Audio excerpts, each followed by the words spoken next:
வட இந்தியாவில் ஏற்பட்டுள்ள காற்று மாசுபாடு ஒரு தேசிய அவசர நிலை என்று ராகுல் காந்தி தெரிவித்துள்ளார்.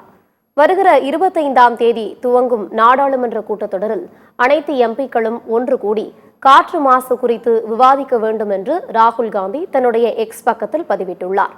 வட இந்தியாவில் ஏற்பட்டுள்ள காற்று மாசுபாடு பிரச்சினை தேசிய அவசர நிலையாகும் என்றும் குறிப்பிட்டுள்ள ராகுல் காந்தி, குழந்தைகள் முதல் பெரியவர்கள் வரை அனைவரும் காற்று மாசுபாட்டால் பாதிக்கப்பட்டுள்ளதாக, பொது சுகாதார நெருக்கடி ஏற்பட்டுள்ளது என்று அவர் குறிப்பிட்டுள்ளார். சுற்றுச்சூழல் மோசமானதால் எண்ணற்ற உயிர்கள் அழிவதாக தெரிவித்துள்ள ராகுல் காந்தி, மக்கள் நச்சு காற்றிலிருந்து வெளிவர முடியாமல் பாதிக்கப்படுவதாக தெரிவித்துள்ளார்.